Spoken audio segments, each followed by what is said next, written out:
एक कमरे के ससुराल में आई 5 अलग 2 धर्म वाली बहू। एक ही मंडप में सुष्मिता के 5 बेटों की शादी हो रही थी और ये देखकर वह बहुत खुश थी। भगवान तेरा लाख लाख शुक्रिया, आज मेरे 5 बेटों की एक साथ शादी हो रही है। पहले तो ये शादी करने के लिए तैयार नहीं थे, लेकिन अब इनके चेहरे की खुशी देखकर मुझे भी यकीन हो गया है कि मेरे बच्चों की शादी फल जाएगी।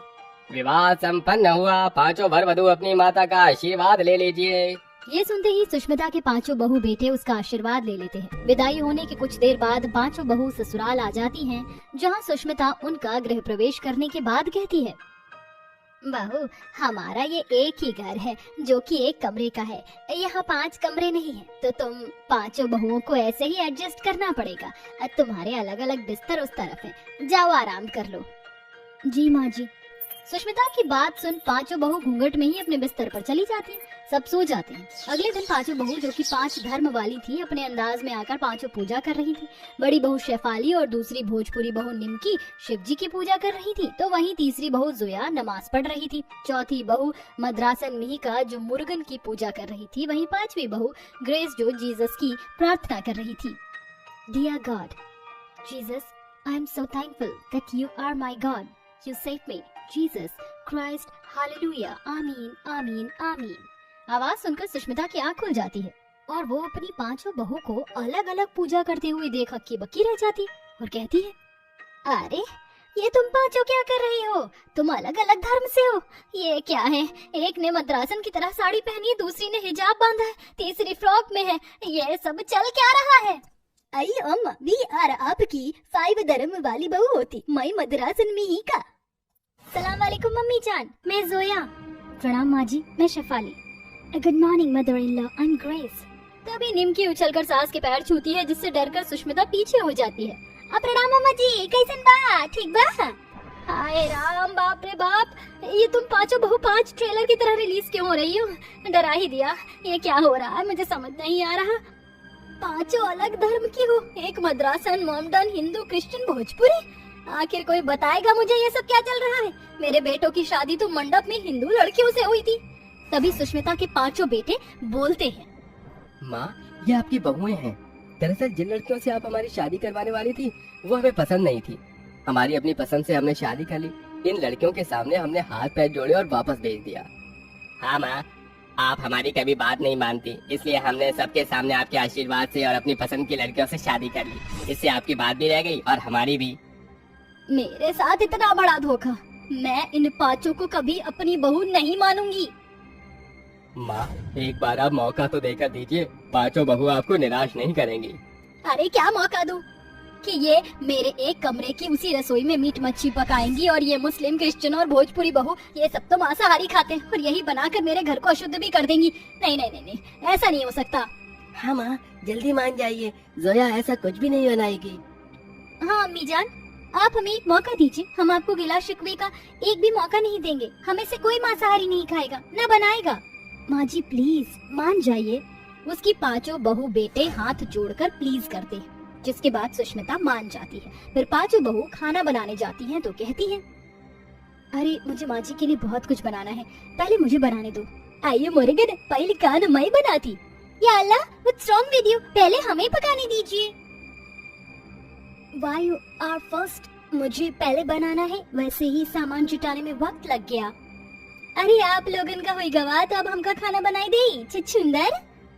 अरे ये क्या मच्छी बाजार बनाकर रखा है तुम 5 ने? बारी बारी से बना लो, 2 स्टोव हैं। जी अम्मी जान। यह सुनकर 5 बहू बारी बारी से खाना तैयार करती है। खाना बन जाने के बाद सुष्मिता खाना देखकर कहती है, हे भगवान, पता नहीं तुम 5 ने पहली रसोई में क्या बनाया है, मेरा तो खाने का भी जी नहीं करता। शेफाली बहू के हाथ का बना खा लूंगी। अये अम्मा, मैंने आपके लिए खास इडली डोसा सांबर बना दी, इट्स अ वेजिटेरियन। अम्मी जान, मैंने तो खास आपके लिए मेवे वाली सेवइयां बनाई हैं। और मॉम, मैंने आपके लिए मैपल रोस्टेड रूट्स वेजिटेबल बनाया है, खाइए। ये शाकाहारी है, ये तो मुझे दिख रहा है, पर ये कौन सा खाना है जिसका तूने इतना लंबा चौड़ा नाम बताया? इसे तो सलाद बोलते हैं हमारे में। अच्छा मॉम जी, तो मैं दूसरी डिश बना कर लाती हूँ, बटरनट स्क्वैश प्लस गाना। अरे बहू, ये तू क्या इंग्लिश में नाम बता रही है? शाकाहारी तो है ना। खैर जो भी हो, तू हमारी नॉर्मल डिश बना, कढ़ी पकौड़ा, राजमा चावल, छोले भटूरे, समोसे। अरे माँ जी, उसके लिए मैं हूँ ना, मैं बनाऊंगी। मुझे देखिए, आज तो मैंने पहली रसोई में गाजर का हलवा, आलू की कचौड़ी और शाही पनीर बनाया है, खाइए।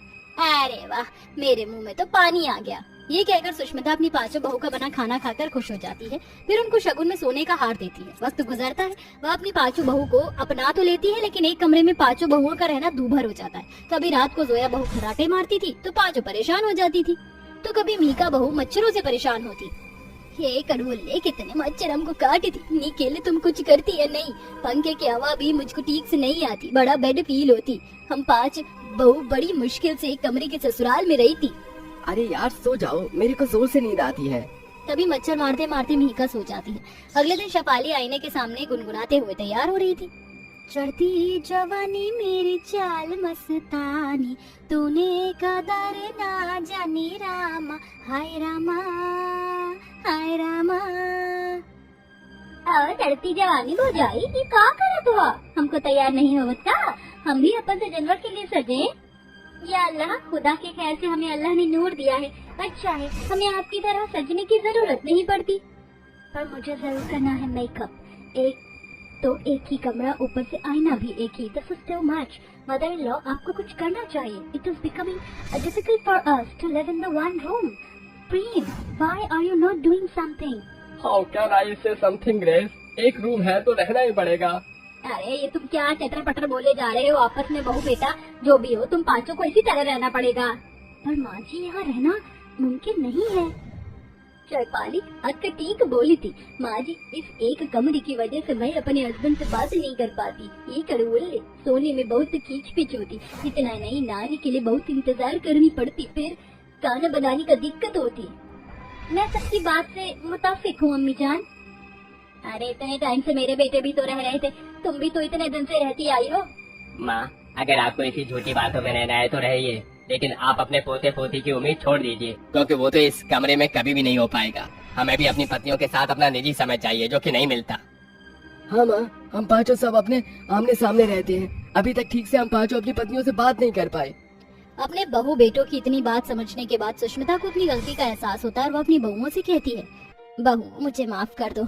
आज जब तुमने अपनी बात रखी तो मुझे समझ आया, वरना मैंने तो ये सोचा ही नहीं था कि तुम पांचों को कितनी तकलीफ होती है एक कमरे के अंदर रहने में। निखिल, प्रेम, ऋषभ, गौरव, साहिल बेटा, तुम पांचों इस घर को बनवा लो ताकि आगे जाकर ऐसी दिक्कत फिर ना हो। जी माँ, हम कल से काम करवाते हैं। ये हुई ना हमारी सासू माँ अम्मा वाली बात। शुक्रिया माँ जी, आप हमारी बात समझ गई। इतना सब होने के बाद अगले दिन ही सुष्मिता के पांचों बेटे उस घर को बनवाना शुरू करते हैं। कुछ महीनों बाद वह घर तैयार हो जाता है, जहाँ सुष्मिता की 5 अलग अलग धर्म वाली बहू अपने अपने कमरे में रहती हैं और सब खुशी खुशी रहने लगते हैं। सभी लोग मंडप के चारों ओर बैठे होते हैं और मंडप में बैठा हुआ पंडित शादी के मंत्र पढ़ रहा होता है। ओम मंगलम भगवान विष्णु, मंगलम गरुड़ध्वजः, मंगलम गरुड़ीकाक्ष, मंगलाय तनोहरि। उस मंडप में अनुपमा एक अधेड़ उम्र के बुढ़े आदमी के साथ बैठी होती है। चलिए जजमान, अब अपना हाथ आगे बढ़ाइए और वधू का हाथ अपने हाथ में रखिए, जिसके बाद आपको सामग्री अग्नि में डालनी है। पंडित के कहने पर वो बुढ़ा अमित और उसकी होने वाली पत्नी अनुपमा, जो कि अभी केवल 23 साल की ही थी, वो पंडित के कहने पर अग्नि में सामग्री डाल देते हैं। बेचारी अनुपमा बहुत रो रही होती है। वहीं मंडप के पास बैठी हुई औरतें आपस में बातें करती हैं। हे भगवान, आखिर क्या देखा है उषा बहन ने इस अधेड़ उम्र के बुढ़े आदमी में। अरे औरतों की जिंदगी कितनी कठिन होती है। अगर उनका पति मर जाए तो उनके साथ इसी तरह बर्ताव किया जाता है। अरे मैंने तो सुना है कि अधेड़ उम्र का आदमी बहुत अमीर है और इसने बेचारी अनुपमा से शादी करने के लिए खूब सारा पैसा भी दिया है उषा को। अरे इस जैसी लालची औरत का हो ही क्या सकता है, गरीब तो है ही और एक कमरे में गुजारा कब तक करती, इसलिए शॉर्टकट रास्ता ढूंढा इसने। तभी वहाँ पर सागर शहर से आता है और अपनी विधवा भाभी की शादी एक अधेड़ उम्र के आदमी से होते हुए देख हैरान रह जाता है। दूसरी तरफ वो औरतों की सारी चुगली भी सुन लेता है। मेरे होते हुए मैं इतना बड़ा अनर्थ नहीं होने दूंगा। सागर आकर शादी को रोक देता है, जिसके चलते उषा बहुत ज्यादा गुस्से में आ जाती है। अरे बेटा, तू पागल हो गया है? अरे हो जाने दे इस विधवा की शादी। अरे ये शादी करके इस घर से चली जाएगी तो तुझे अपनी बहू लाने में कोई दिक्कत नहीं होगी। और तू जानता तो है ही, हमारे पास एक ही कमरा है। ये आप कैसी बातें कर रही हो माँ? आप एक अधेड़ उम्र के आदमी से भाभी की शादी करवा दोगी तो क्या वो खुश रहेंगी? और एक कमरे के लालच में मैं ऐसा अनर्थ नहीं होने दूंगा। वह अनुपमा का हाथ पकड़ता है और उसे मंडप से उठाकर अपने घर के कमरे में ले आता है। ये शादी आपकी मर्जी के खिलाफ हो रही है, ये मैं जानता हूँ। आपको ये शादी जबरदस्ती करने की कोई जरूरत नहीं है।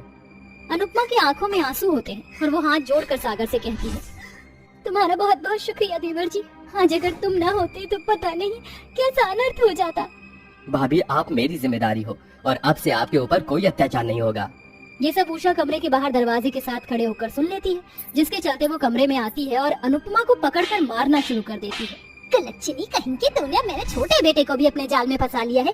लेकिन तू चिंता मत कर, मैं बहुत जल्द अपने छोटे बेटे की शादी करवा दूंगी, जिसके चलते तेरा मेरे बेटे से पीछा छूट ही जाएगा। माँ जी, आप ऐसा क्यों सोचती हो? देवर जी मेरे छोटे भाई की तरह हैं। मैं उनके बारे में ऐसा कभी सोच भी नहीं सकती। पहले तो तू मेरे बड़े बेटे को खा गई, लेकिन अब तू मेरे छोटे बेटे के पीछे पड़ी है। अरे तुझे क्या लगता है तू बहुत तेज है? मैंने सुना था कि डायन भी 7 घर छोड़कर वार करती है, लेकिन तू तो डायन से भी बदतर है। उषा की जली कुटी बातें सुनकर बेचारी अनुपमा रोने लगती है। तभी सागर अपनी माँ का मुंह ठीक करने के लिए उन्हें घर से बाहर ले जाता है। कुछ ही देर में अमित कमरे में आ जाता है। तुम यहाँ क्या कर रही हो? चलो, आज हमारी शादी है, हमें शादी करनी है। मेरा हाथ छोड़िए, मैं आपसे शादी नहीं कर सकती। अपनी उम्र तो देखिए। अरे क्यों अपनी जिंदगी बर्बाद करने पर तुली हुई हो? इस एक कमरे के ससुराल में तुम्हारा क्या ही गुजारा होगा। मेरे साथ चलो, मेरा खुद का बहुत बड़ा फार्म हाउस है। अरे हमारी सुहागरात के लिए बहुत अच्छा है। तभी वहाँ पीछे से सागर आता है और उस बूढ़े का कॉलर पकड़कर उसके मुंह पर एक मुक्का मारता है।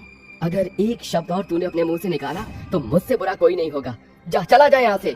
सागर के इस बर्ताव से अमित वहाँ से चला जाता है और शादी कैंसिल हो जाती है। उस दिन के बाद से उषा अपनी विधवा बहू के ऊपर और भी ज्यादा अत्याचार करने लगती है। ये जिंदगी इतनी कठिन क्यों हो गई है? इससे अच्छा तो मैं मर ही जाऊं। अनुपमा अपने कमरे में फांसी लगाने की कोशिश करती है, लेकिन सागर उसे बचा लेता है। आप ऐसा कर भी कैसे सकती हो? एक तो पहले ही मैं इतना परेशान हूँ, ऊपर से आप भी। सागर, मुझे माफ कर दो। क्या हुआ? तुम परेशान क्यों हो? क्या बताऊँ भाभी जी, मैं एक लड़की से बहुत प्यार करता हूँ, लेकिन उसकी फैमिली लव मैरिज के खिलाफ है। अपने प्यार के बिना रहने पर जो हालत होती है मैं अच्छे से जानती हूँ, इसलिए अपने प्यार को किसी और के लिए मत छोड़ना। ऐसा कहकर अनुपमा वहाँ से चली जाती है। अगले ही दिन सागर अपने घर पर अपने दोस्त अजय को बुला लेता है। अजय मेरे दोस्त, अच्छा हुआ तुम आ गए। मुझे तुमसे बहुत जरूरी बात करनी है। अरे जिगरी यार ने मुझे बुलाया है तो आना तो पड़ता ही। तभी अनुपमा 2 ग्लास में पानी लाकर अजय और सागर को देती है। अजय जब अनुपमा को देखता है तो वो उसे देखता ही रह जाता है और उसे पहली नजर में ही अनुपमा से प्यार हो जाता है। अनुपमा के जाने के बाद सागर अपनी सारी परेशानी अपने जिगरी दोस्त अजय को बताता है। मेरे पास एक बहुत अच्छा प्लान है, अगर तू तैयार है तो। अपनी दृष्टि से शादी करने के लिए मैं कुछ भी कर सकता हूँ। अजय सागर को अपना प्लान बताता है, जिसके बाद वो दोनों दृष्टि को अगवा करके अपने साथ एक मंदिर में ले जाते हैं, जहाँ अजय दृष्टि और सागर की शादी करवा देता है। तुम दोनों की शादी तो हो गई, लेकिन अब मेरा क्या? तुम्हारे कहने का मतलब क्या है? मैं समझा नहीं। मैं जानता हूँ कि तुम्हें ये सुनकर कैसा लगेगा और तुम इस बात का क्या रिएक्ट करोगे। देखो, मुझे तुम्हारी भाभी बहुत पसंद है। तुम्हारे भैया के जाने के बाद वो बेचारी अकेली हो गई हैं। क्यों ना मैं उनसे शादी कर लूं? ये सुनकर सागर बहुत खुश होता है। अरे यार क्यों नहीं, तो मेरे बड़े भाई जैसा है। और फिर मैं जानता हूँ कि तू मेरी भाभी को बहुत खुश रखेगा। हम दोनों की शादी तो हो गई है, अब हम तुम दोनों की शादी करवाएंगे। सागर अपनी पत्नी दृष्टि को अपने घर ले आता है, जिसके बाद वह अपनी माँ को दृष्टि के बारे में बताता है। वहीं वह अपनी माँ को अपनी भाभी अनुपमा और अजय की शादी के लिए कहता है। बेटा, तूने सोचा है तो कुछ अच्छा ही सोचा होगा। जिंदगी भर मैं उसके ऊपर अत्याचार ही करती रही, मुझे उसके ऊपर जुल्म नहीं करने चाहिए थे। तो उसकी शादी अजय से करवा दे, मुझे इसमें कोई आपत्ति नहीं है। सागर अपनी विधवा भाभी की शादी अजय से करवा देता है, जिसके बाद वो एक कमरे के बीचों बीच एक बड़ा सा पर्दा टांग देता है और एक तरफ सागर और दृष्टि का बिस्तर लगा होता है और तो दूसरी तरफ अजय और अनुपमा का बिस्तर लगा होता है। अजय, आज हमारी सुहागरात है, लेकिन बगल में ही जेठ जी और जेठानी जी अपनी सुहागरात बनाएंगे। हाँ हाँ, इसमें कौन सी बड़ी बात है? बड़ी बात तो है ही, हम जो भी करेंगे उन्हें पता चल जाएगा। अरे तुम बस करो, मुझसे अब रुका नहीं जा रहा, मेरे थोड़े नजदीक आओ। सागर के इतना कहते ही अजय दूसरी तरफ से हल्का सा खांसता है। अरे ऐसे तो इस कमरे में हमारी सुहागरात होने से रही। एक काम करते हैं, मैं और अनुपमा थोड़ी देर बाहर टहलने के लिए चले जाते हैं, तब तक तुम अपनी सुहागरात बनाओ और जब हम आ जाएंगे तो तुम थोड़ी देर बाहर चले जाना। हम दोनों अपनी सुहागरात बना लेंगे। और वैसे भी अगले दिन तो मुझे अनुपमा को अपने साथ अपने घर लेकर ही जाना है। अजय अपने साथ अनुपमा को ले जाता है, जिसके चलते वह एक दूसरे को थोड़ा जान लेते हैं। वहीं कुछ देर बाद वह वापस आ जाते हैं तो सागर और दृष्टि बाहर चले जाते हैं। इस प्रकार उनके एक कमरे में सुहागरात होती है और अगले दिन अजय अपने साथ अनुपमा को अपने घर ले जाता है। इसके बाद वह दोनों अपनी जिंदगी में खुशी खुशी रहने लगते हैं।